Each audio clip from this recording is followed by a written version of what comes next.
자, 여기 이제 갑신전변의 이제 14개 정강 내용이 있는데, 요 내용이 이제 그 기출문제 나왔던 거죠. 그리고 뭐 한능검이라든지, 그 다음에 수능도 많이 나오고요. 하나하나 좀 분석을 해볼게요. 자, 여기 보면 이제 청나라에 잡혀간 흥송대원군을 꼭 돌아오게 하며 종래 청에 대한 조공의 허례를 폐지한다. 그럼 우리가 이제 그 흥송대원군은 좀 약간 보수고 그 당시 이제 급진개혁파는 약간 진보잖아요. 좀 상극적인 존재들인데 왜 그러면 흥송대원군을 뭐냐 돌아오게 하냐? 야, 흥송대원군은 이모군란 이후에 이제 청나라 갔잖아요. 근데 이제 흥성대원군 자체가 일단 국부잖아.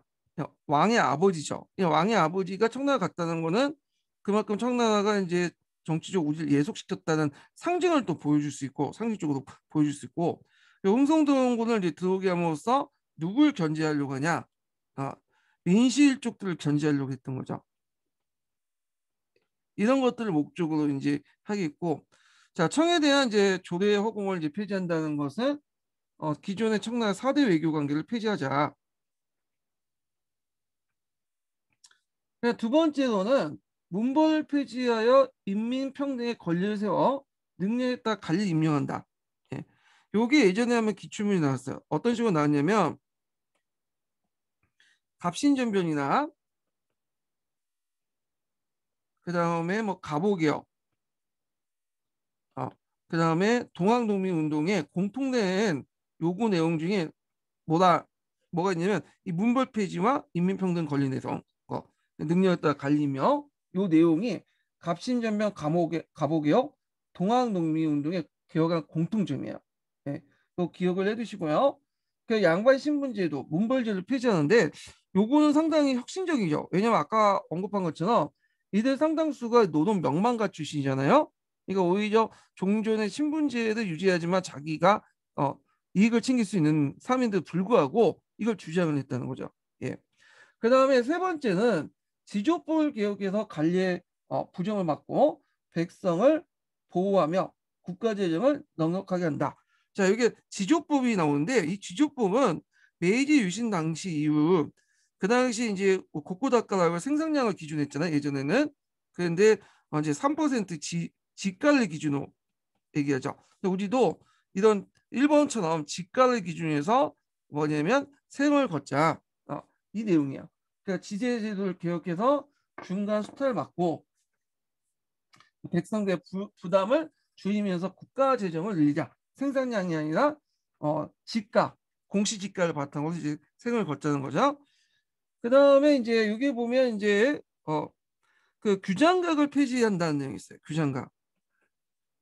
이 규장각 하면 우리가 정조 시대 때 그 뭐야 개혁 정책 산실이었잖아요. 근데 이 당시에는 매간 매직의 산시야. 그래서 그 외적 세도 정치가들이 나중에 세도 정치 때 이제 여기를 장악을 하게 돼요. 그래서 기반은 외적 세도 정치 기반으로 변질되게 돼요. 이 규장각을. 예. 그 다음에 급히 수사를 둬서 도덕을 방지한다. 예. 근데 이제 경찰제도를 실시하겠다는 거고 또 여기 눈여겨볼 해상공국을 확파한다라는 내용 있죠. 자, 해상공국은 1883년에 만들어졌던 기구예요. 이게 뭐 때문에 만들었냐면 이 보부상들이 이제 간상이었잖아요. 이 보부상들의 특권을 보호한다는 명분의 해상공국을 만들었는데 일종의 특수 목적의 상해사라고 보시면 돼요. 정부가 만든 이걸 폐지함으로써 정근대 산업 특권을 폐지하겠다는 거예요.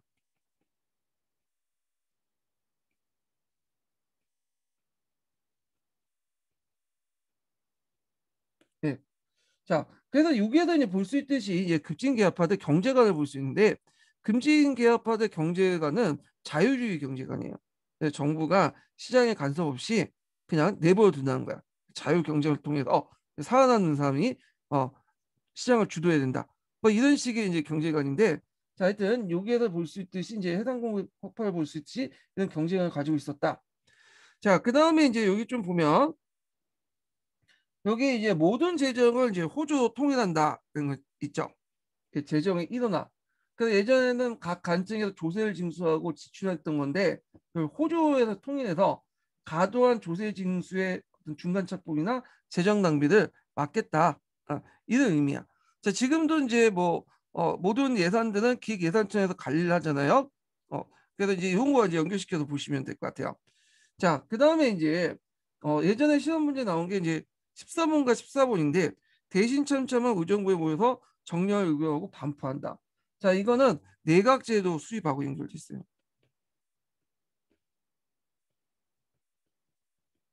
음. 그래서 이 내각제도인데 이거는 뭘 지향하냐? 입헌군주제를 지향한다는 의미가 할 수 있죠. 이게 주의할 건 실시가 아니에요. 예. 입헌군주제 실시하려면 이제 의회도 있어야 되고 법도 있어야 되고 그러잖아요. 근데 이거는 역사적 맥락 속에서 지향한다는 거야. 이걸 볼 때. 그러니까 왕이 혼자서 정치를 하지 말고 같이 해라. 이런 것도 있고. 그다음 의정부 6조의 이제 모든 불필요한 기간을 없앤다. 예. 그래서 이제 이걸 통해 재정 낭비를 막겠다. 뭐 이런 내용들인데 한번 좀 읽어볼게요. 그 밑에. 그래서 그 갑신정비의 역사적 의의를 쓰시오가 예전에 시험 문제 나왔어요. 교과서적 의미에서. 그래서 그 밑에 이제 기출 관련된 내용들이 이제 있는데 뭐 나올 일은 없겠죠 요즘에는. 예. 자, 하여튼 보면 정치적으로는 중국에 대한 정통적 외교 관계를 청산하고, 그러니까 정통적 외교 관계 청산하는 건 4대 외교 관계를 청산한다는 얘기예요. 그리고 전제 군주제를 입헌 군주제로 바꾸려는 정치 개혁 최초 시도했다. 그러니까 입헌 군주제를 실시하지 못했지만 지향은 했다는 거죠. 그리고 사회면에서 문벌 폐지하고 인민평등권을 확립하여 봉건적 신분제를 폐지했다. 그래서 이렇게 정치적인 측면, 그 다음에 사회적 측면, 그 다음에 이제 이런 것들 좀 기억을 해두세요. 이거 예전에 시험 문제 나왔으니까. 자, 그리고 갑신전변은 근대 국가의 건설 목표한 최초의 정치 개혁 운동이 있고 역사 발전에 합치한 민족 운동을 반영을 제시한 우리나라 근대 운동의 성구였다. 자, 그래서 이제 갑신전변 이렇게 이제 보시면 될 것 같고요. 자, 그러면 이제 계속 읽어볼게요. 일단 이제 갑신전변 이후 조선은 일본과 배상금 지불과 일본 공사비 신축비 부담으로 한성조약을 맺게 돼요. 이거 왜 갑자기 특검이 한성조약이야? 이렇게 생각하시는 분도 있겠죠. 왜냐하면 이때 이제 쿠데타를 일으킬 때 일본이 뭐 군대까지 파견해 줬잖아. 근데 이거 왜 맺게 됐냐면 일본이 그 당시 좀 약간 이제 그 일본 군대가 동원됐다는 소식을 듣고 정부에서는 당황했어. 이건 왜냐면 정부 몰랐으니까 공사관 차원에서 했던 거니까. 그래서 이제 청나라의 추궁을 피하기 위해서 나도 피해자다 이런 걸 보여주는. 그러니까 오늘날 흔히 피해자 코스프레를 좀 하기 위해서 이런 한성조약을 이제 맺게 된 거죠. 예. 그래서 이제 요런 조약을 맺었고 그 다음에 청일 양궁 간의 탱진 조약을 맺게 되죠. 자, 탱진 조약은 이제 주 내용이 뭐냐면 그 조선에서 청과 일본의 동등한 지위를 인정하면서 청일 양군이 동시 철수를 해요.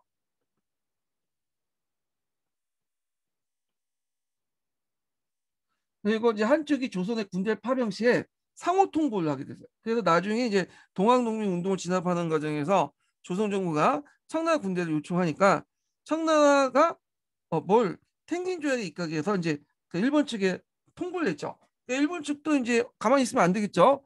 근데 통보받은 측이 자연스럽게 뭐냐면 파병할 수 있는 근한은 근거는 없어요. 탱긴 조약에. 그러니까 처음에 탱긴 조약을 내세우려고 하다가 이게 이제 안 맞는 거야 조약 내용이. 그래갖고 이제 일본도 무작정 이제 뭐냐면 군대를 파견할 수가 없어요. 왜냐하면 그 당시 그 만국 공법 시대잖아요. 국제법 시대고 또 일본도 근대 국가의 면모를 좀 보여주기 위해서 그런 것들을 지킨다는 걸 보여줘야 되거든요. 예, 조약 내용을. 그래야지 나중에 이제 그 당시 일본과 서양 여러 국가들이 불평등 맺은 조약들 있잖아요. 이런 것들 개선할 수 있어.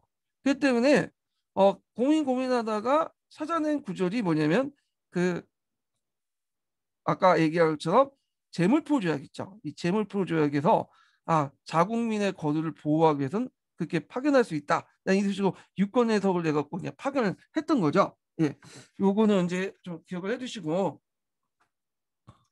자, 갑신전면은 의미는 아까 얘기한 근대 국가를 건설 목표로 한 우리나라 최초의 근대적 정치 개혁 운동이었으나 개혁 운동이었으나 조선의 자주 근대는 오히려 부정적 영향을 미쳤다.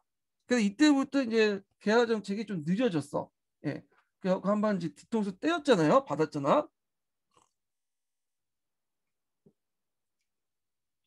자, 그래서 갑신전면 청구의 무력계획과 그 다음에 개화당이 이제 그 세력 자체가 미약해서 실패했다. 그 결과 청나라 내전 간섭이 더욱 심해지고 보수 세력들의 장기 집권과 개화 사상의 도태로 한동안 개화 운동이 약화했다. 그래서 개화의 개자만 나와도 이제 치를 떨리는 만큼 대신들이나 일반민들이 이제 뭐냐면 별로 안 좋게 됐어.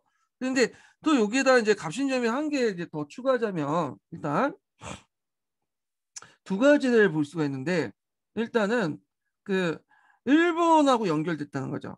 외사를 끌어들인 거예요. 일본을 끌어들여서 일본의 외사를 끌어들여서 했다는 거.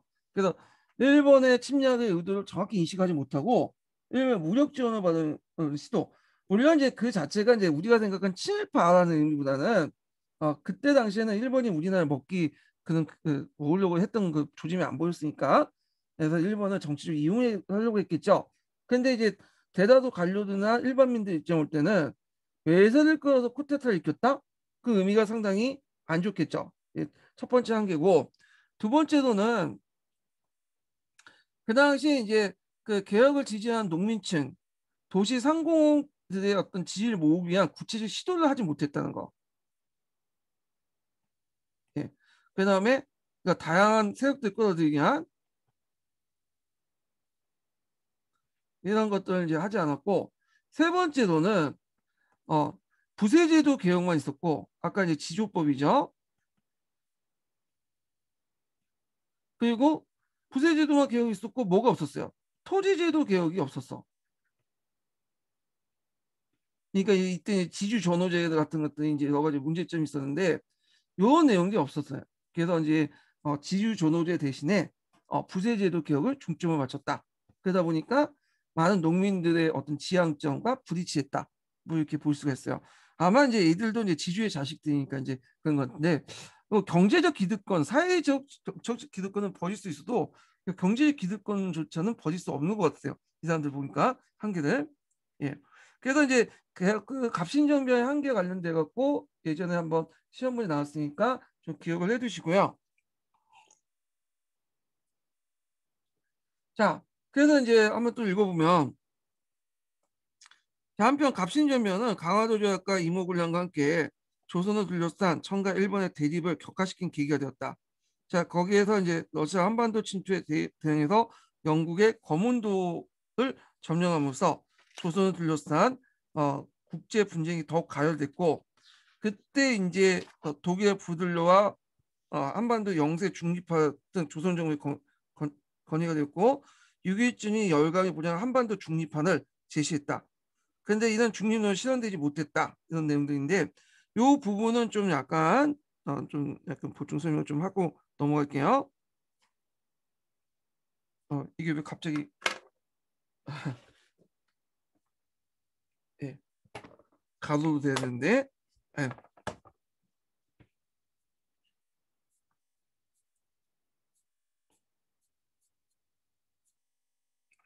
자, 갑신전변 이후에 이제 국내 정세를 좀 볼게요. 이때 이제 갑신정변 이후에 아까 얘기한 중립화 대두도 하고 거문도 사건도 일어나고 그랬는데 요 관련된 내용도 거문도 사건 중심에서 시험 문제가 예전에 한번 시험 나왔죠. 예. 그 당시 이제 그 이 시기가 이제 대충 어떤 시기냐면 1884년부터 해갖고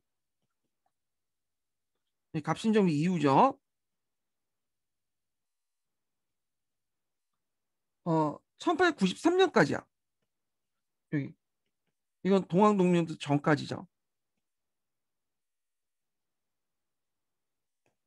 자, 이때 이제 강화도 조약 이모군의 갑신정변 갖고 이제 이후부터 청해 내정 간섭이 심해져요. 예, 청해 내정은 그래서 이모군란 때부터 심했지만 갑신정변이 더 심해져.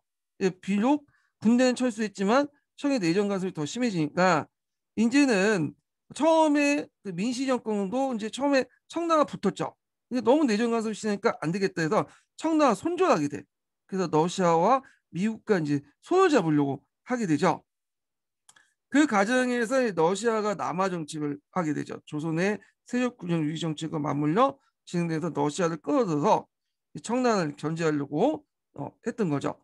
그때 이제 러시아 공산당 베베르 외교적 수관 그리고 멜렌도프도 이제 청나라 입장에서 쓴 게 아니라 러시아 입장에서 쓰죠. 이게 좀 약간 아직까지도 미스тер인데 자 하여튼 이제 그래가지고 이제 뭐냐면 러시아와 나중에 통상 조약을 맺게 되고 그때 이제 러시아 또 몰래 두 차례에 걸쳐서 조로미약을 맺게 돼요. 예, 조로미약. 그래서 1차 조로미약과 2차 조로미약을 이제 맺게 되는데 자 그래도 이제 이때 이제 이 조로미약을 이제 듣고 안 되겠다. 그래갖고 영국이 어디를 점령하죠? 거문도를 점령하죠. 이 러시아 남하 정책을 저지하기 위해서 예, 요 기억을 해두시면 될 것 같고요. 그리고 이제 조선 정부는 그 당시 이제 그 주미대사관을 설치하죠. 예. 그래갖고 청나라의 이제 내정 간섭 벗어나려고 미국도 우리나라 대사관 공사관을 만들었잖아요. 그래서 주미도 대사관이나 주일대사관을 개설 시도했고 결국에는 주미대사관이 만들어져. 이거는 서양 국가에서 최초로 상주한 공사관이에요. 자주적인 독립국을 과시했고 미국의 제도와 문명을 수용했다. 그래갖고 이제 그 주미대사관을 이제 설치하고 박정양을 이제 최초로 이제 주미공사관으로 임명하죠. 근데 여기에 대해서 이제 그 청나라가 여러 가지 조건을 이제 내세워요. 너네들이 뭐 대사관 설치를 하면 인정해주겠지만 대신에 이제 뭐냐면 미국 그 외교관과 만날 때는 꼭 청나라 공사관과 같이 대동해서 만나야 되고 자리에서도 청나라 공사관 좀 약간 뒤에서 아래 좌석에서 만나야 된다. 뭐 이런 조건들이야. 근데 이제 박정현이 이걸 무시해버리고 이제 직접적으로 만나고 나서 그러니까 청나라가 열받아갖고 박정현 소환하라고 막 난리치고 그런 이제 해프닝도 겪게 돼요. 자, 하여튼 요 내용도 좀 기억을 해두시고 그리고 이 과정에서 이제 나온 것이 중립파론이에요. 예. 그래서 이제 중립파론은 독일 영수 부들로와 6.1조의 중립파 두 개 중립파론이 있는데 자, 독일 부영사의 부들로는 청일 양국의 정쟁터가 되는 걸 막기 위해서 조선 중립파론을 제기했고 스위스를 모델로 해서 중립파론을 제안을 했어요. 6.1조 같은 경우에는 그 당시 이제 6.1조 갑신점이 끝나고 다시 돌아와서 유폐 생활을 하고 있었거든요. 그때 이제 중립파론을 집필했어. 그래서 열강들이 모두 참여해서 특히 청나라를 중심으로 해서 다자회담을 거쳐갖고 모두 열강들이 합의해야 돼 조선의 중립조약을 체결하자. 그래서 벨기에나 불가리아를 모델로 해서 중립판을 뭐냐면 제시를 했는데 이에 대해서 조선 정부가 다 거절했죠. 그래서 부들라는 뭐 탱지 조약에서 이미 조선의 안정 보장을 하였다. 그다음에 6.1조나는 민주정권이 6.1조를 믿지 못했어요. 이 급진기업화 무리 아니냐. 그래갖고 결국에는 둘 다 거부를 당했다. 이렇게 좀 기억을 해두시면 될 것 같아요. 예. 자, 그러면 관련된 이제 15년 개정교과서 내용을 한번 읽어볼게요. 예.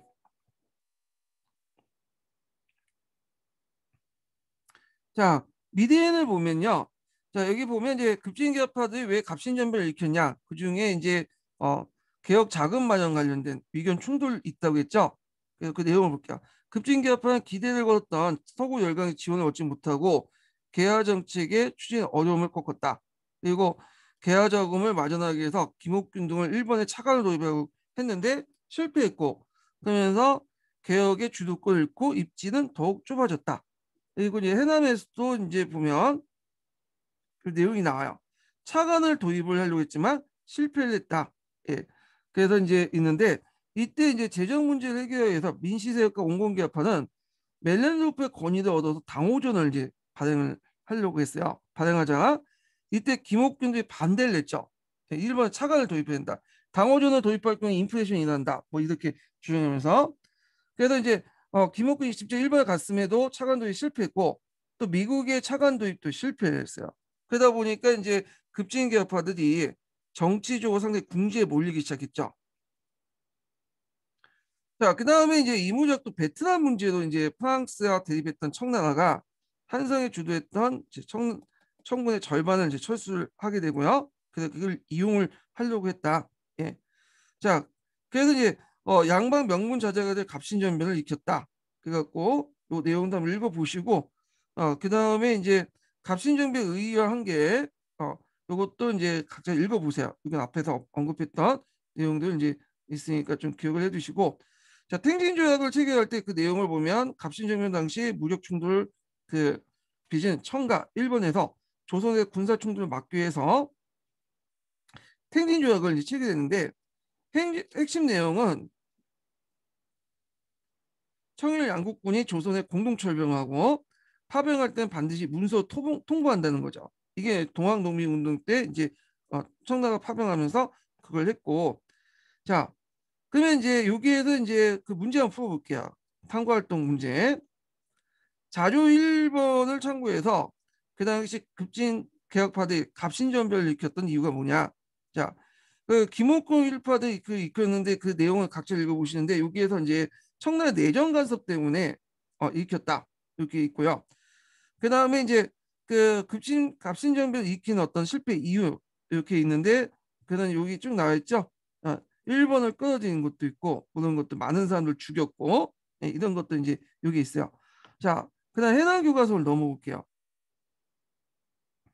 자, 해남 교과서 이제 보면 살아남은 이제 급진개혁파 활동을 좀 볼게요.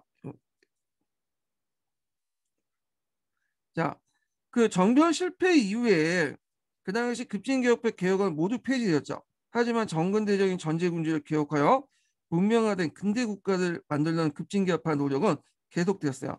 김옥규는 그 일본 망명 중에 고종에게 상송을 올려서 청군에 의존하지 말고 자주적인 개혁을 주장을 했고 서강봉은 미국에 이제 유학을 갔죠. 갑오개혁 때 왕권으로부터 독립된 사법제도를 만들고자 했다. 그래서 이제 그는 재판소 구성과 법관 양성의 법령을 제정하여 사법권을 보장하였다. 이건 뭐 그 개혁 아니에요. 이 사람이 생각한. 자, 그 다음에 이제 박용호 같은 사람은 제2차 갑오개혁 때 처음부터 독립과 내각제 도입을 주도적으로 추진했고 서재필은 이제 미국인 신문으로 들어가서 귀국해서 나중에 독립신문을 창간을 했고요. 자, 그 독립협회 활동을 이끌었다는 거. 예. 자, 그 내용도 이제 파악을 해두시고 자, 그러면 이제 다시 이렇게 넘어가서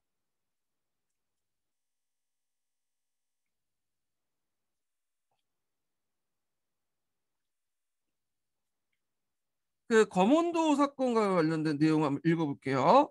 예, 여기 해남 교과서에 있는 거문도 사건 관련된 내용을 읽어보겠습니다. 자, 갑신전변 이후에 청의 간섭이 더욱 심화되니까 고종은 러시아를 끌어들여서 청을 견제하려고 했죠. 그래서 조선과 러시아가 밀약을 맺는다는 소문이 이제 돌기 시작하죠. 그래서 이제 세계 도처에 러시아 맞서고 있던 영국이 여기 러시아를 남하를 견제하기 위해서 거문도를 불법 점령해요. 예, 이 거문도 사건이라고 하는데 자, 그래도 이제 이 거문도의 위치가 예전에 한번 기출문제 언급됐었어요.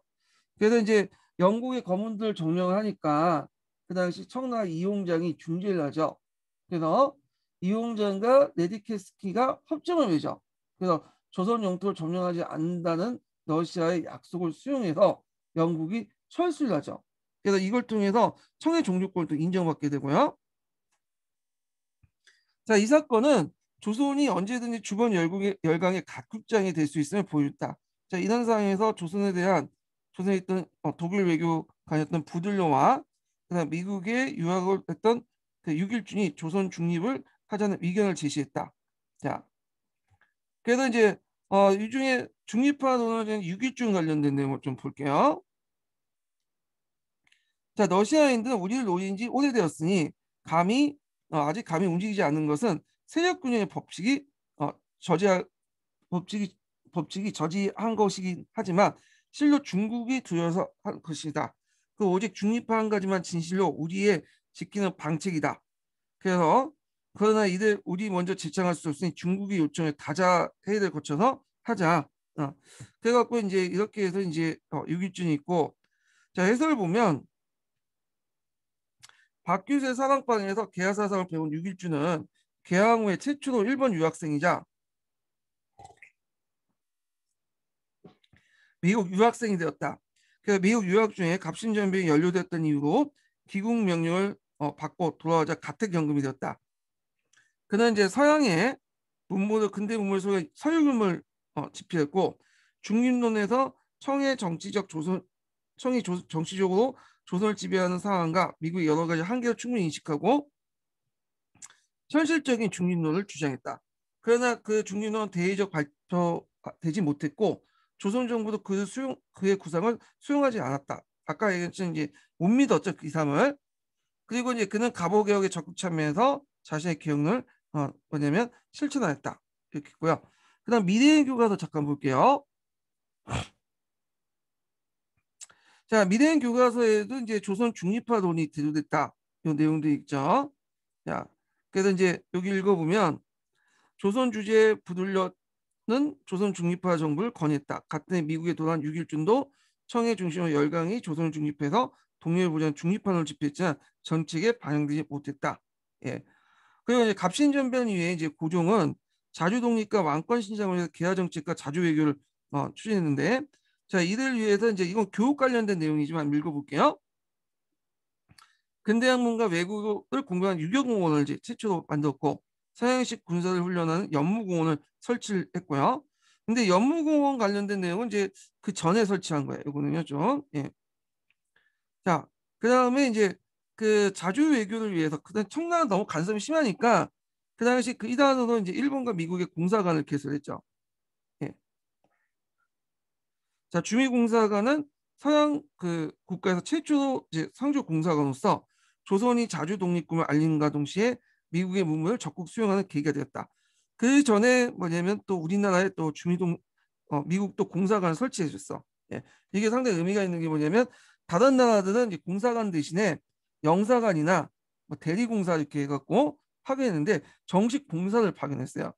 근데 그때 미국이 약간 좀 한상을 가진 것도 있어요. 우리나라에 접근해갖고 뭔가 물건을 갖다 팔아야 되겠다 그런 생각을 가진 것 같아. 근데 막상 와 보니까 이게 물건을 팔 수 있는 사람이 별로 없다는 걸 알게 된, 구매층이 약하다라는 걸 알게 된 거죠. 그러면서 태도를 좀 달리해갖고 나중에는 공사였다가 대리공사로 격화되고 그래요. 예. 자, 그러나 정부가 추진한 개화 정책은 그 반청 친정파 관료된 비판과 청의 간섭 때문에 기대만큼 성과를 거두지 못했다. 예. 그 밑에 이제 그 조선의 중립화론 관련된 내용이 있으니까 한번 읽어보시고 자, 그 다음에 이제 다시 실차 지도서 교과서 읽어볼게요. 예.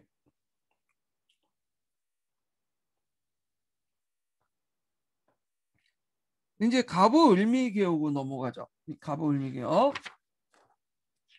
자, 갑오을미개혁도 시험 문제에 많이 나오죠. 예. 갑오을미개혁. 그래서 갑오개혁과 을미개혁의 공통점 위로부터 개혁이에요. 예.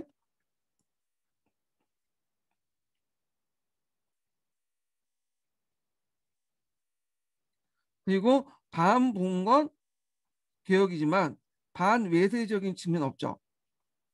왜냐하면 일본의 어떤 압력, 예, 직간접적 영향력 하나 이제 행위했기 때문에 그런데 요 갑오개혁과 을미개혁이 일어난 당시에 동시에 모두 일어나냐면 청일전쟁하고 그 다음에 동학농민운동도 같이 나왔어요.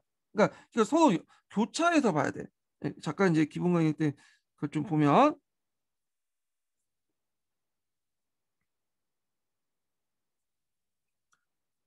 좀 보면요. 예.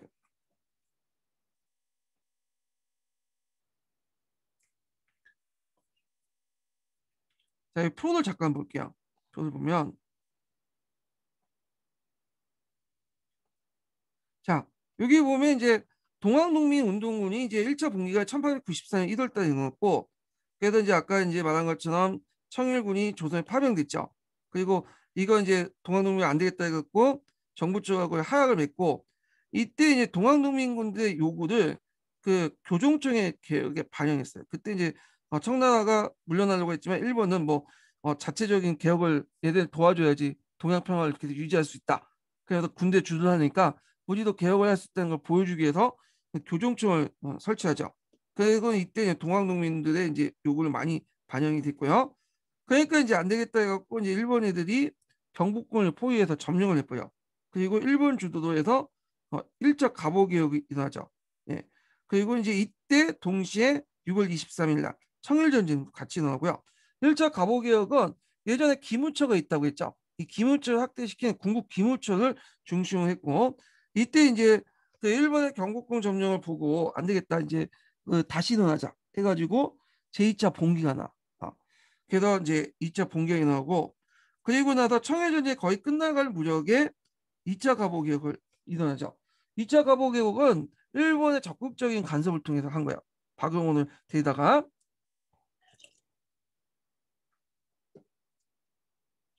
네, 일본의 승리가 확정되고 그다음 삼국 간섭이 있다가 그다음 을미사변과 을미개혁 이런 시간적인 변화들이 쭉 일어나요.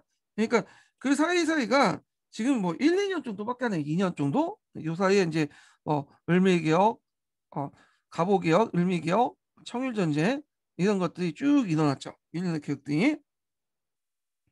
자, 그러면 이제 한번 관련된 내용 한번 읽어볼게요. 예.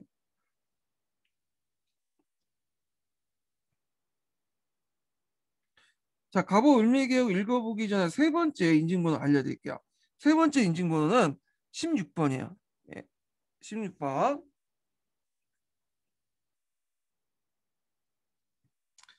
자, 여기 보면 두 번째 단락부터 볼게요. 두 번째 단락. 자, 1894년에 개혁을 요구하는 동학농민운동이 일어나니까,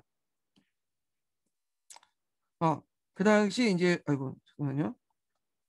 자, 일어나니까 정말 대대적인 개혁을 약속하고 갑신전변에 다담하지 않았던 개당적인 온건기업파들이 국정정반에 거쳐서 대대적인 개혁의 필요성을 전강하고 국왕의 명을 받고 교정청이 설치되죠. 그래서 자주적인 개혁을 하려고 했다. 자, 그래서 이제 이 교정청은 이제 여기 좀 더 하면 그때 일본이 강압해서 5개조 내정 개혁을 뭐냐면 제시해요. 그러니까 이제 이걸 물리치고 우리도 스스로 자주적인 내정 개혁을 할 수 있다. 그리고 동학농민운동의 요구를 또 수용해야 되겠다. 그래서 만든 것이 교정청이야. 교정청이. 그래서 이걸 통해 자주개혁을 이제 추진하려고 했죠. 자, 그 내용도 좀 기억을 해두시고 그러면 이때 이제 교정청에서 했던 개혁들은 되게 어떤 개혁들이냐? 동학농민운동의 요구를 수용해서 되게 부세제도 개혁이나 신분제도 폐지 이런 것들이 이제 초점을 맞춰서 개혁을 했어요. 사회적인 개혁들이 많죠. 그래서 요걸 좀 내용을 좀 볼게요.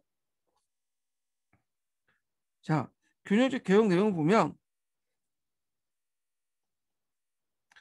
자, 여기 보면 이제 부세제도와 신분제도 개혁이 있었고 그래서 이 부세 교정청은 그 일본의 강압한 5개조 내정 개혁을 물리치고 자주적인 개혁을 깨하기 위해서 설치한 것이고 이 갑오 개혁의 자율성론과 또 연결돼요. 제한된 자율성론이라는 관점이 있는데 뒤에 좀 얘기하겠지만 이 관점을 뒷받침할 수 있는 그 내용 중에 하나가 그 갑오 개혁 그 교정청 설치와 관련된 내용이거든요. 예. 자, 그런데 이제 일본은 이제 무시했죠. 네, 교정청 설치를 무시해버리고 그 당시 이제 군대를 동원해갖고 경복궁 포위해서 1차 갑오기를 하게 되죠. 자, 그 다음에 읽어볼게요. 한편 동학농민운동의 계기로 1894년 5월에 초 청나 일본 양국군이 조선에 출병했으나 정부와 동학농민군 사이에 전주하게 성립되어 더 이상 조선의 주도한 명분이 사라지게 되었다. 그래서 이제 이에 조선은 그 내단을 예방 조선은 조선의 내단을 예방하기 위해 개혁이 필요하다는 명분으로 조선의 내정 개혁을 강요했고 일본 내정 개혁의 강요에 조선은 일본군부터 먼저 철수를 요구하고 일본 내정 개혁 강요와 조선의 제주 개혁이 주장이 팽팽한 맞싸움 가운데 일본은 군대를 동원해서 경복궁을 점령하고 민심정권을 붕괴시켰죠. 자, 그리고 나서 이어서 대원군을 이제 섭정해서 1차 김홍직 내각이 성립돼요. 네. 그러면 이게 왜 그 대원군이 갑자기 뜬금없이 오냐? 이건 뭐냐면 대원군은 일본 측에서 심어놓은 얼굴 마담 정도 이렇게 보시면 돼요. 네.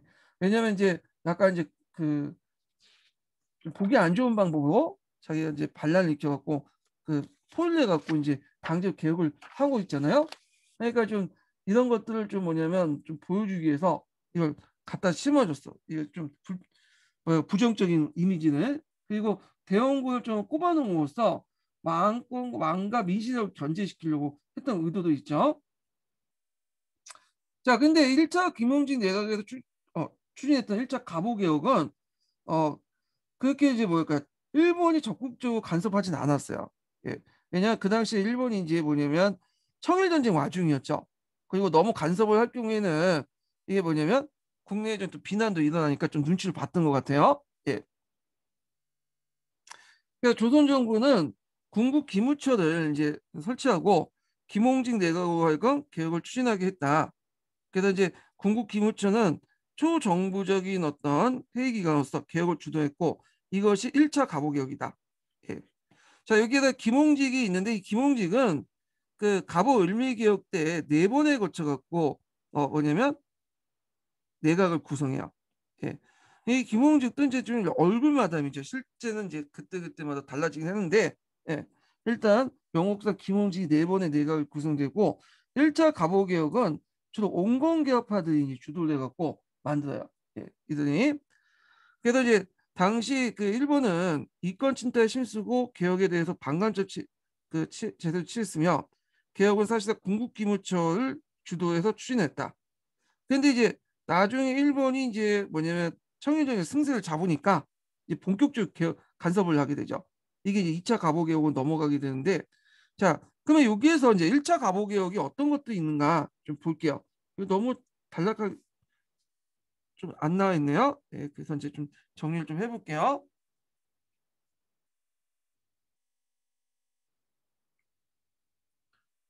잠깐만요. 자료 좀 아까 연결시켜서 좀 볼게요. 네. 자, 여기 보면 이제 교정처를 폐지하고 군국기물처를 설치했다고 했잖아요. 그래서 이 군국기물처는 초헌법적인 초정부적인 입법기관이야. 그러니까 왕이나 대원군의 간섭받지 않고 의정부 소속 인원 제한을 받지 않는 거요. 일본의 역사도 아까 전에 조선 적극적인 간섭이 조선 정부의 반발과 열강의 간섭을 초래하고 우려하고 또 청일전쟁에 참여한 상황이기 때문에 소극적이고 반간적인 자세를 유지했다는 거. 자, 그래서 이제 이런 그 개혁들이 쭉 나와 있는데 일단 여기 보면 중국의 연월 폐지하고 개국 기원을 사용했다는 거. 그러니까 조선이 이제 그 개국했다 1392년에 예, 그걸 이제 개국 연원을 삼아가지고 그 쭉 해서 500 몇 년 이렇게 사용했다는 거. 그래서 청의 종주권을 이제 부인했다 이렇게 보시면 되고 자 중앙정부의 이제 조직 개편을 하죠. 그래서 왕실 사무하고 국가 그 사무를 분리시켜 국내부하고 의정부를 그리고 의정부 안에 파라문을 설치하죠. 파라문을 그리고 간등도 시비품을 축소해서 7인간, 주인간, 판인간 이렇게 구분하고 근대적 경찰 제도를 설치를 하죠. 그리고 관례 월봉제나 문무관 차별처 집회, 과거제 폐지 이런 것들을 해서 언론기관들 폐지했고요. 그래서 경제정책들은 대개 보면 일본의 침략을 돕기 위해서 이제 했던 건데 자 이걸 볼 수 있는 게 이제 그 은본이 화폐 제도 그다음에 일본은 은본이 어, 제도를 채택했죠. 그리고 신시화폐 발행장려 이것도 에어드셔였죠. 그래서 화폐를 발행을 하는데 이때 은하를 이제 발행을 하는데 보조 지폐가 이제 같이 사용해요. 근데 은하보다는 이 보조 지폐를 많이 뭐냐면 활용하죠. 그래갖고 이제 백동화, 적동화, 항동화인데 특히 백동화를 많이 발급돼서 나중에 백동화 인플레이션이 일어났다. 그리고 이때 이제 외국 화폐도 같이 사용할 수 있도록 했기 때문에 일반 엔화가 들어올 수는 뭐냐면 그 경로를 마련했고요. 그다음 조세 급납화, 동양형 정비 이런 것도 있는데 자 이런 것들은 일본의 경제적 침투를 원활히 하기 위해서 이런 개혁을 했던 것도 있어요.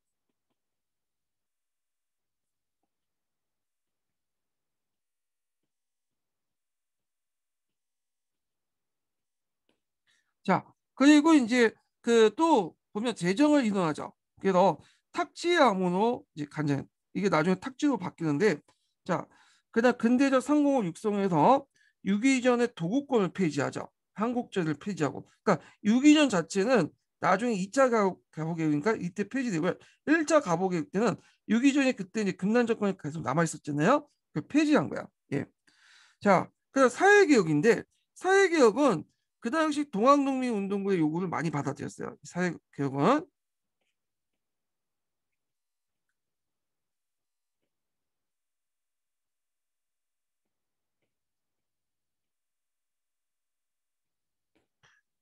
그래서 이제 반상제도를 이제 신분제를 폐지하고 공사노기법 혁파, 인신매매 금지, 악법 철폐, 적서처벌이나 연좌제 고문 폐지, 조언 금지, 의복제도 간소화 이런 것들을 이제 했다는 거. 자, 그래서 이제 2차 가보 개혁을 넘어가는데, 자, 2차 개혁은 이제 그 주체가 좀 바뀌어요. 명목상은 이제 김몽직이지만 이때 박용호가 들어오죠. 일본에서. 박용호는 급진개혁파 인물 중에 하나죠. 예. 그래서 이제 어때 갑신전변 때 일본 망명 박용호가 이제 들어와서 서강범을 불려들어서 일본은 실질적인 이제 김용직, 박용호 내각을 구성을 해요. 어 그리고 좀 방해물이었던 대원군을 퇴진시키죠. 대원군이 사상권과 방해를 하니까 그냥 퇴진시켜버려. 그리고 이때부터 일본이 본격적으로 간섭을 하게 되는데 청일 전쟁 이후에 이제 일본이 본격적으로 이제 간섭을 하게 되죠.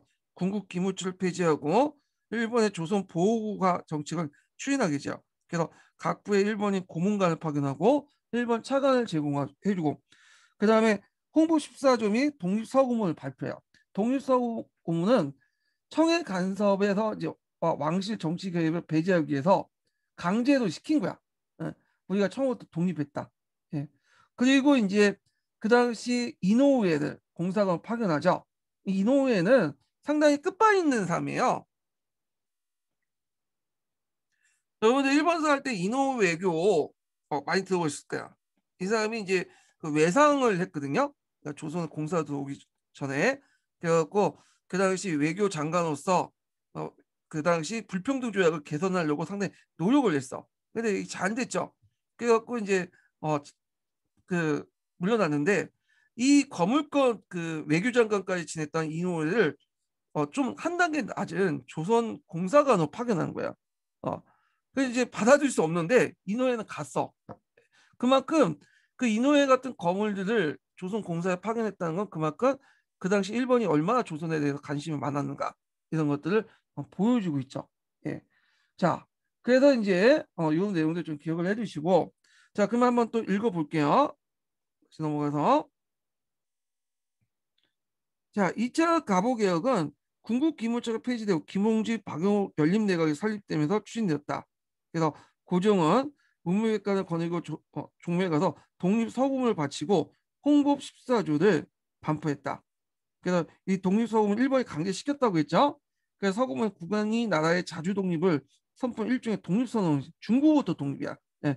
예전에 우리는 독립국가가 아니었어. 중국 입장에 올 때는 자주의 국가였지. 근데 이제 우리가 성나라부터 독립을 했다. 그래서 독립 서금을 한 거야. 그래서 이거는 일본이 이제 뭔가 좀 대외적으로 비춰주려고 했던 거고 일본을 강요해서 그 다음에 홍법 14조를 이제 뭐냐면 내세웠죠. 개혁안을.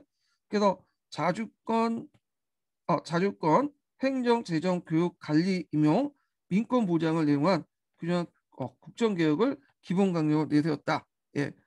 그래서 이제 2차 가보 개혁은 당시 일본이 삼국 간섭에 의해서 그 약화된 가정이 있었기 때문에 사실상 조선의 내각 대신들 특히 내부 대신이었던 친일파였던 박용호가 이제 주도를 했다. 이렇게 이제 보시면 돼요. 자, 그러면 2차 가보 개혁 관련된 내용을 한번 좀 정리를 해볼게요.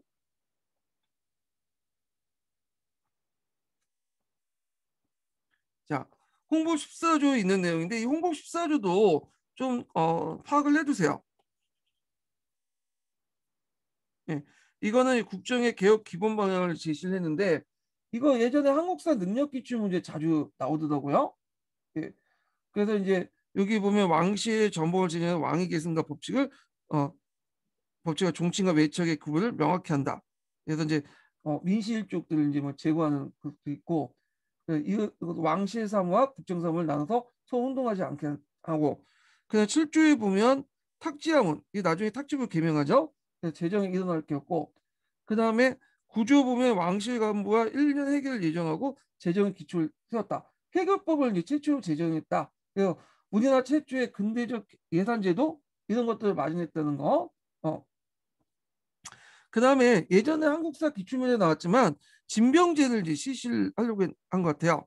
여기 밑에 있네요. 예.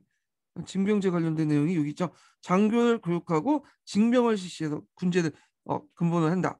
이게 예전에 한국사 능력 기준에 나왔는데 징병제 실시 관련되어 하려고 했지만 잘 안 됐어. 예. 징병제 왜 안 됐게? 돈이 없었죠, 돈이. 예. 그리고 징병제 실시하려면 국민들에게 여가 투표권도 주고 그래야 돼. 의무를 했으니까 권리를 해야 되겠죠. 자, 근데 전제 완권을 강화하려고 했던 그 고종 입장할 때 그건 용납할 수 없는 부분이죠.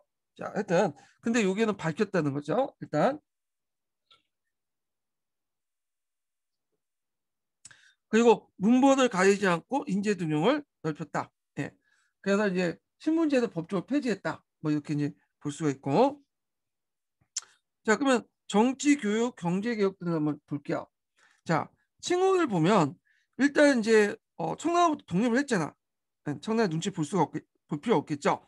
그러니까 항제 예법을 따라서 대군주 폐하라는 용어를 써요. 그래서 예전에는 전하였죠. 근데 폐하도 이제 받게 돼. 예. 그래서 이제 있고 그다음 의정부를 파라문에서 친화문으로 식으로 개편했는데 일본식 내각을 이제 만들죠. 그래서 그 개혁 정치들 보면 되게 일본식 제도를 개편한 내용이 많아요. 예. 그리고 탁지부 산하의 세금 융수를 관장하는 간세사와 징세서를 더 지방에 설치하고 징세 업무를 강화시키고요.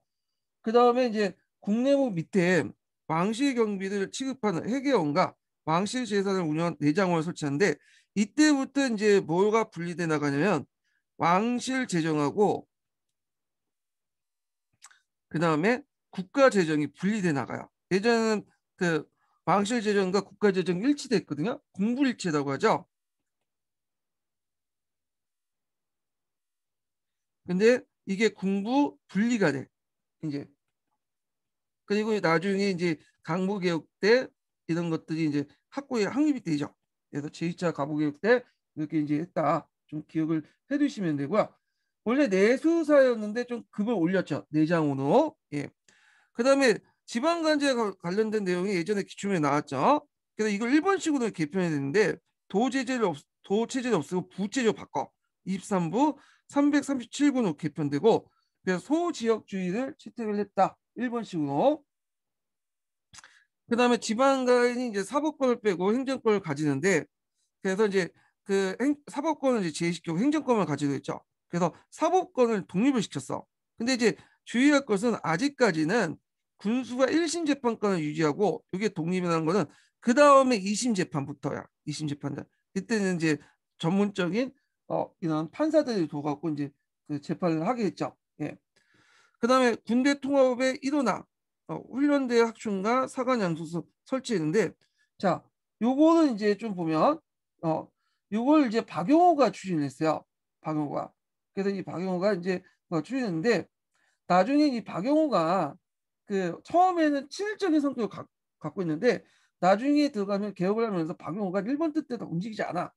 그래갖고 뭐라 할까요? 나중에 일본한테 팽당하죠. 예, 팽당해요. 자, 하여튼 근데 상대적으로 볼 때는 이제 뭐냐면 군사적 개혁은 좀 소홀히 했다. 예. 그리고 이제 교육은 예전에 한번 시험 문제 나왔던 교육 고정의 교육 기초를 반포하고요. 요거는 좀 이따 나중에 읽어볼게요. 그 기출과 관련돼서 나왔죠. 그다음 신교육을 실시하고 한글 사용을 장려하고 그다음에 예전에 한번 시험 문제 나왔던 한성사범학교 요걸 이제 성립하죠.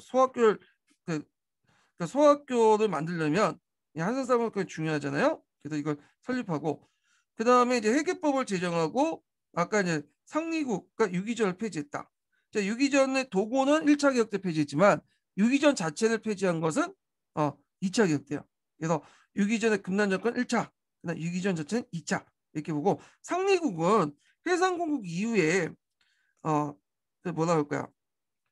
보부상대 조직이에요. 이 보부상대 국가에서 만든 보부상 조직인데 이걸 폐지시켰어.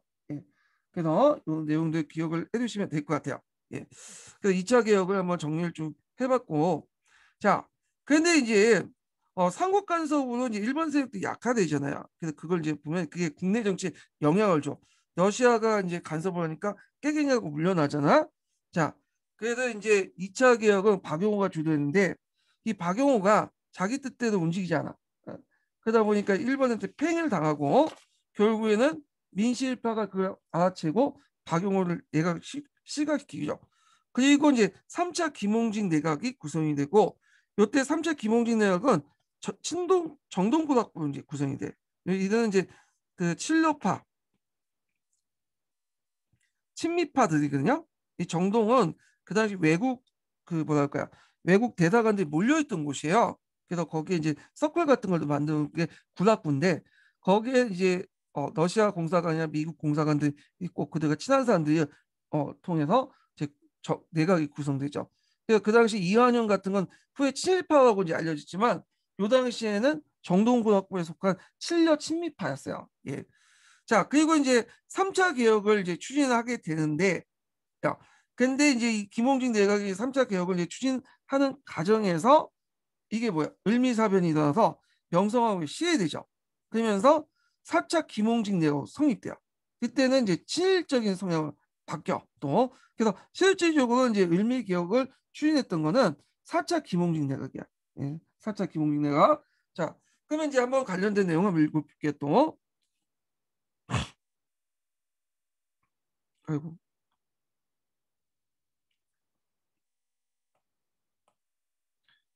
자, 2차 가부개혁은 당시 일본이 삼국 간섭에 의해 세력이 약화된 과정이 있기 때문에 사실상 조선의 내각 대신 특히 내부 대신이었던 박용호가 주도에 당했다.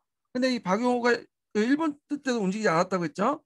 그러니까 이제 민실파가 박용호하고 이제 일본이 서로 이제 약간 그 손절된 걸 보고 곧바로 이 틈을 통해서 이제 민실파에서 제거되면서 개혁이 주도됐고요.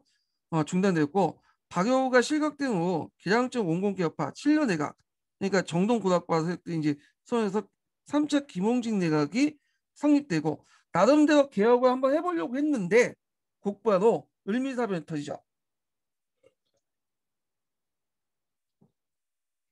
그래서 실제 개혁은 제4차 김홍직 내각이 성립됐는데 이때 김홍직 내각은 우선 친일파로 구성됐어요. 그래서 이제 이걸 을미개혁이라고 하는데 또 제3차 갑오개혁이라고 하죠.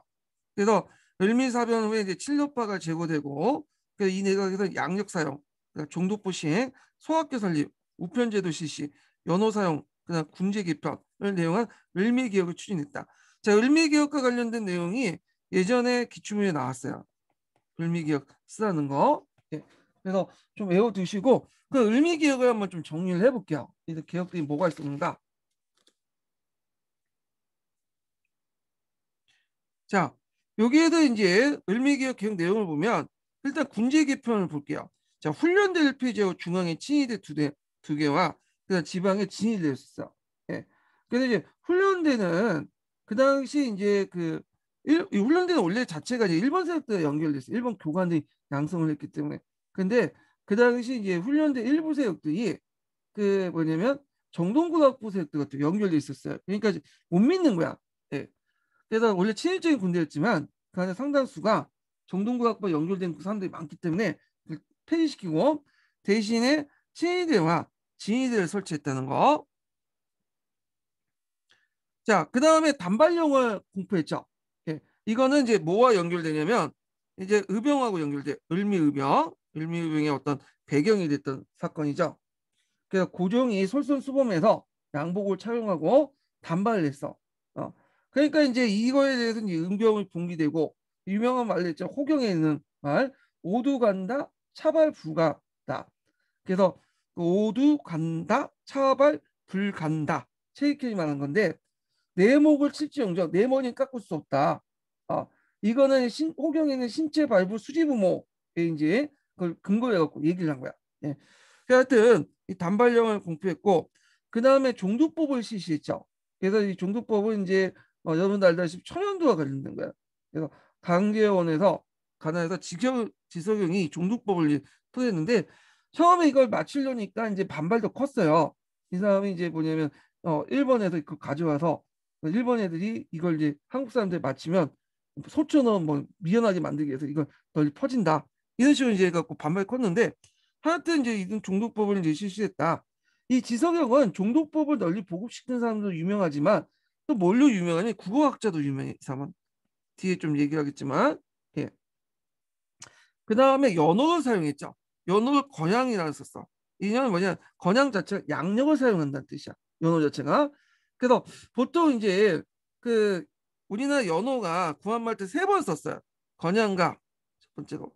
그 다음에 강목이라는 연호 사용하고, 그 다음 마지막으로 융이라는 연호 사용했죠.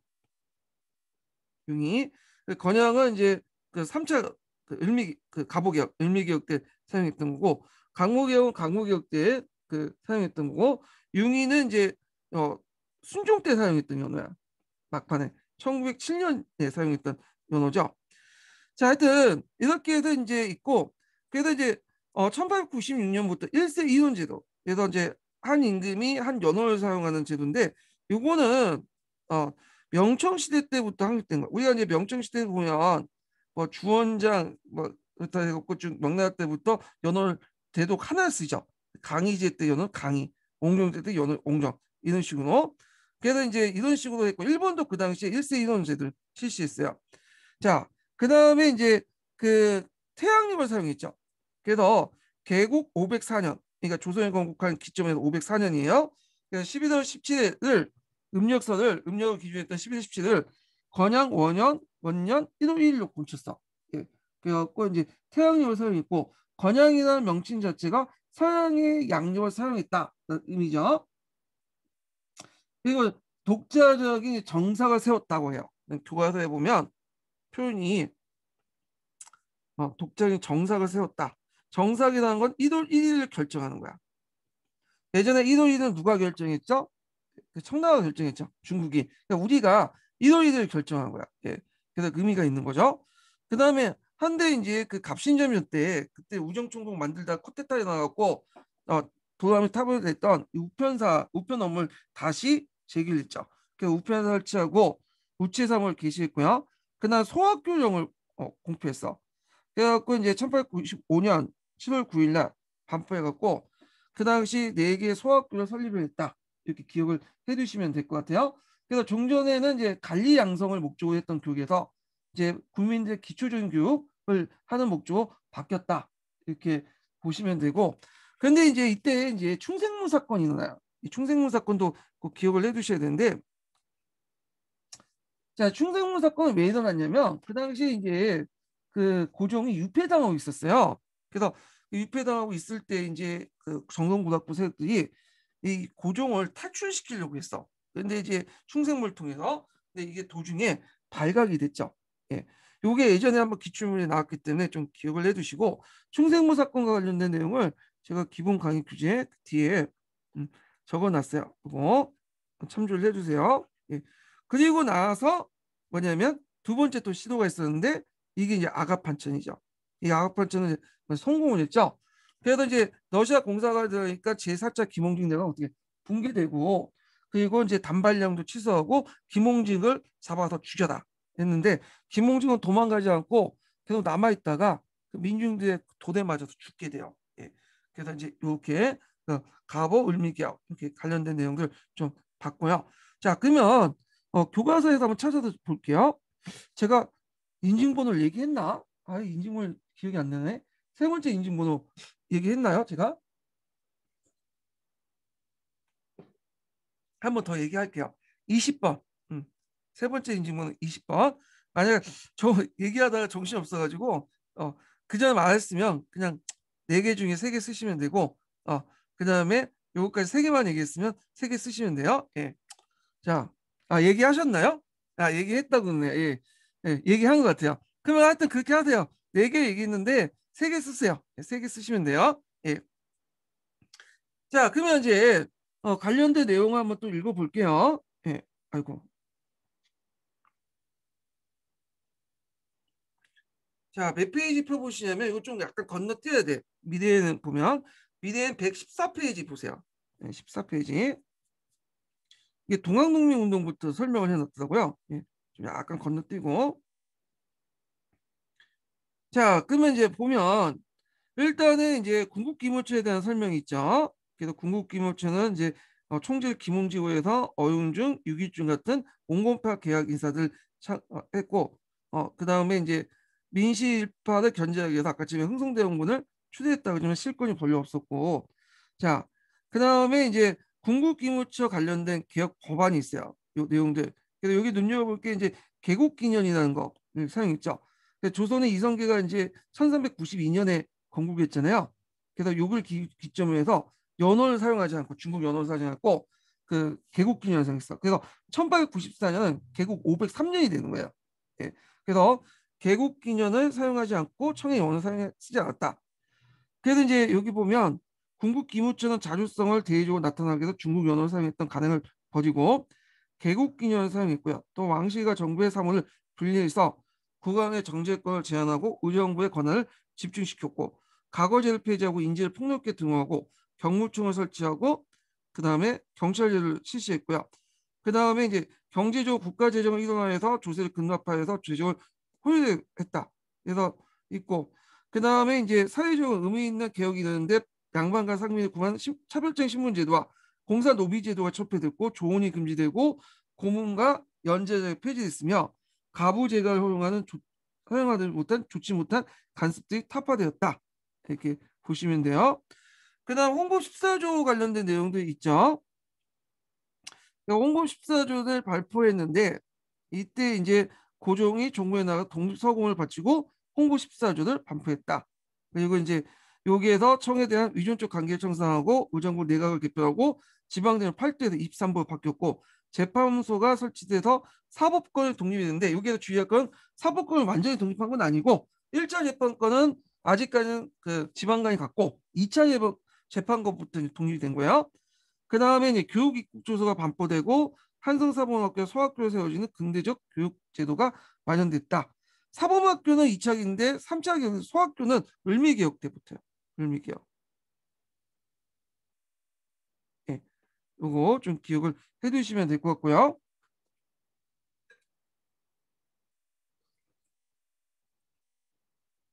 자, 그 다음에 이제 여기 보면 이제 명성황후가 일본에 시해당한 내용이 있죠. 자, 그래서 이제 이때 이제 청일전쟁이 승리한 일본이 시모노세키 조약을 맺어 나호통반도를 하나만으니까 러시아, 프랑스, 독일이 삼국 간섭을 하죠. 자, 이걸 보고 해서 아 이제 일본도 러시아보다 약하다 이렇게 판단을 했고 그 당시 이제 그 이승상에서 국왕이 친러 정책을 추진하면서 개월 중에 박용은 실각해서 다시 일본에 망명갔고 그때 이제 일본은 조선의 영향력을 상실한 일본이 친러 정책을 주도했던 명성황후를 무참하게 시해하게 되죠. 예. 그래서 이제 근데 명성황후는 국장이 2년 뒤에 있었어요. 왜냐하면 그때 당시에는 뭐 명성황후 시체를 찾지 못하고 그러다가 나중에 그 강무 개혁이 이루어지면서 다시 복귀되면서 항공하면서 이때 명성이라는 시호가 되죠. 그리고 이때는 항제국 체제를 칭했기 때문에 명성황후가 된 거죠. 예. 그래서 이때 고종이 대한제국을 선포한 후 국장이 치러졌는데 이때는 진짜 장례식이에요. 그 이때는 이제 시체를 못 찾다 보니까 모군을 넣었어. 인형을 넣어서 인형을 만들어 가지고 넣었죠.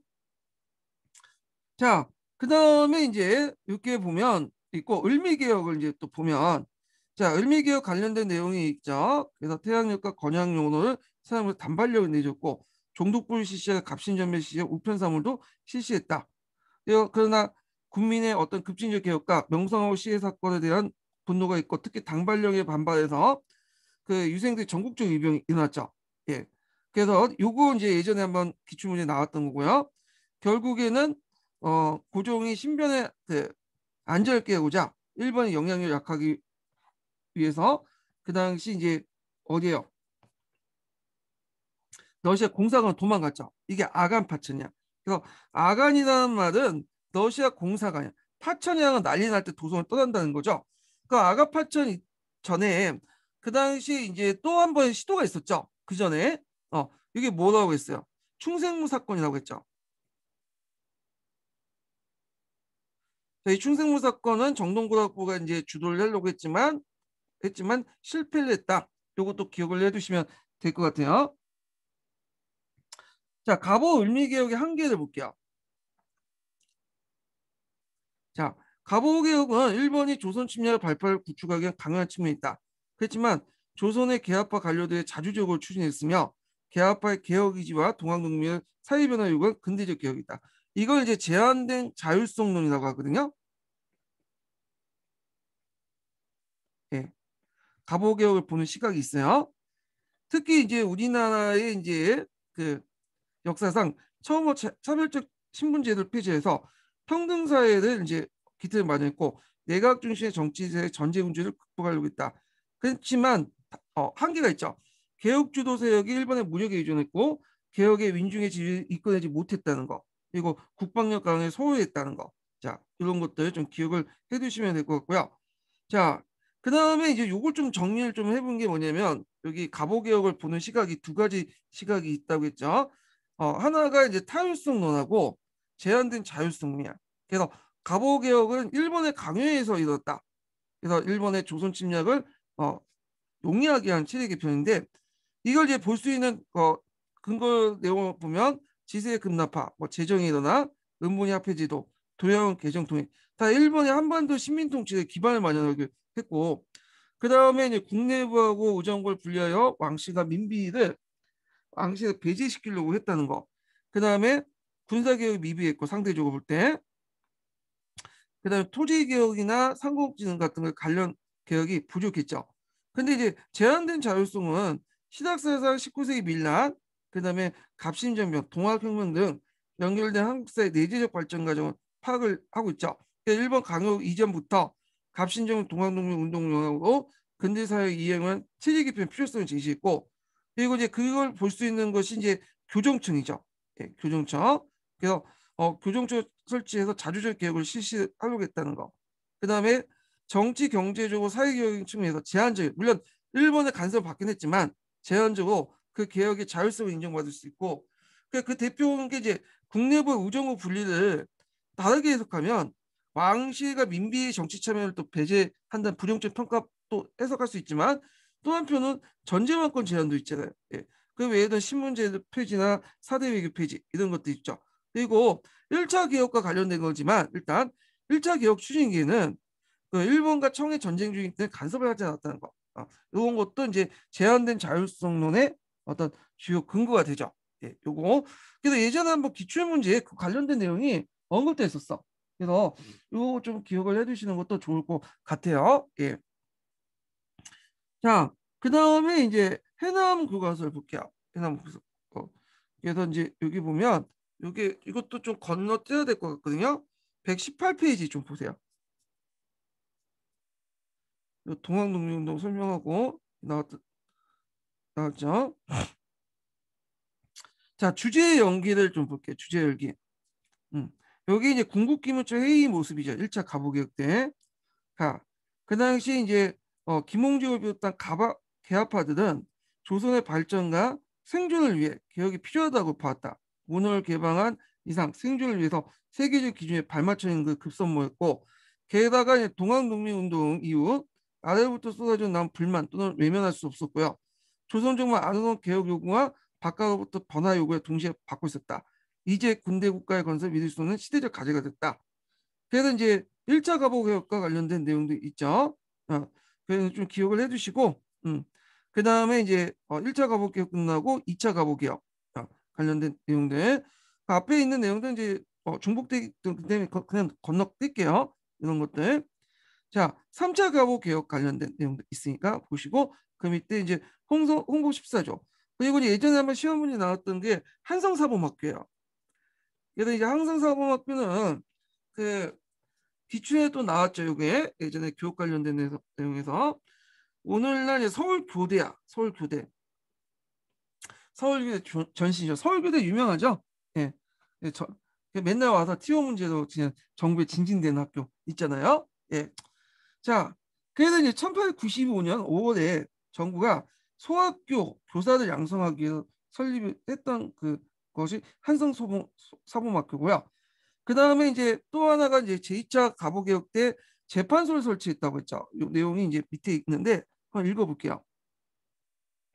1895년 1월 10일 날 법무 대신 서강범은 법무 아문 건설 재판소를 두어 그 모든 재판과 형벌 적용 실시하도록 했다. 이후 법률 제1호 재판소 구성법이 반포되면서 사법행정이 재판이 비로소 분리되었다. 이 내용들 기억을 해두시면 될 것 같아요. 자, 그 다음에 이제 갑오개혁에서 이제 뭘 인원한가 여기 등등 있는데 요거는 한번 읽어볼게요. 자, 개화파 정부는 그 당시 갑오개혁을 실시해서 군대 국민국가 체제를 수립하기 위해서 기틀을 마련했다. 또한 조선이 청해 간섭에 벗어나 자주국을 발돋움할 수 노력했다. 뭐 나름대로 이제 뭐냐면 이것도 그 제한된 자율성을 입각한 거죠. 근데 한계도 많아요. 예. 그래서 일본의 간섭을 벗어나지 못했고 토지제도 개혁이나 지주제 폐지 같은 농민들 요구를 수용하지 못했다는 거. 그러니까 이것도 이제 갑신정명학계 부세제도 개혁만 했다는 거죠. 더구나 개혁을 요구하는 동학농민군의 일본 군사력 탄압을 했고, 그러니까 이제 이 당시 그 개화파 정권이나 했던 거, 이 사람들이 동학농민군들 탄압을 했어. 예, 이런 것도 염두에 두셔야 돼요. 민중들은 단발령 등 강압적인 개혁에 반발했다. 자, 이는 일본의 침략과 개혁을 맞서 내부의 힘을 결집하지 못하는 결과가 나왔으며 자주 군대 국가의 건설한 개혁의 목표를 미완성 남게 되었다. 예. 자, 고종은 이제 그 공사관과 관련된 내용, 그래갖고 신변을 느껴가지고 이제 도망갔죠. 야간 파천 관련된 내용이 있고, 그 다음에 여기에도 이제 명성황후와 민비 중에 명성황후를 볼 것이냐 민비를 갈 것이냐 뭐 이렇게 시공 문제도 있고 명성황후의 어떤 내용들 관련돼 있는데 당대 그 기록들 보면 명성황후가 그렇게 좋은 평가를 받지 못한 것 같아요.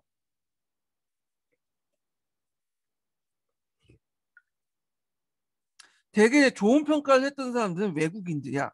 외국인들. 그래서 외국인들한테 특히 이제 그 명성황후도 많은 비싼 선물을 받았던 외국인들이고 되게 보면 그 당대 기록들 보면 왕후를 그 저 여자 이 여자 이런 식으로 표현하고 본료 전년 인연하고 좀 그런데 하여튼 그런 게 있어요. 그래서 명성황후가 우리가 지금 되게 높게 평가하는 데 안에서 그 부정적인 시각도 되게 많아요. 이 사람이. 예. 그래갖고 그 밑에 잠깐 읽어보고 넘어갈게요. 저 명성황후는 일본의 침탈 양욕을 간파하고